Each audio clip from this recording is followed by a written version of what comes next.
ఆలోచిద్దాం, ఆశీర్వదిద్దాం. ఉమ్మడి నల్గొండ, ఖమ్మం, వరంగల్ పట్టభద్రుల ప్రశ్నించే గొంతు తీన్మార్ మల్లన్నకు మొదటి ప్రాధాన్యత ఓటు వేసి గెలిపిద్దాం.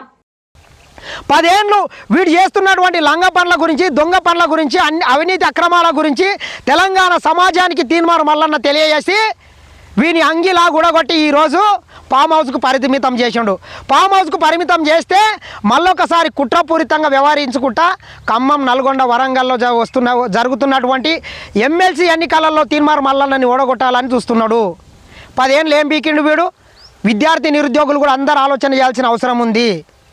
మనకు కావాల్సింది బడుగు బలైన వర్గాల వ్యక్తి గొల్రన్ కాసుకొని మన తల్లిదండ్రులు డిగ్రీలు, పీజీలు చేయిస్తే ఈరోజు మన బతుకులు ఏమైనాయి? మన కోసం కొట్లాడిండు తీన్మార్ మల్లన్న. ఖచ్చితంగా తీన్మార్ మల్లన్న అని భారీ మెజార్టీతోని గెలిపించాలి. రామానికి దిమ్మ తిరిగి మైండ్ బ్లాక్ కావాలి. ఆలోచిద్దాం, ఆశీర్వదిద్దాం. ఉమ్మడి నల్గొండ, ఖమ్మం, వరంగల్ పట్టభద్రుల ప్రశ్నించే గొంతు తీన్మార్ మల్లన్నకు మొదటి ప్రాధాన్యత ఓటు వేసి గెలిపిద్దాం.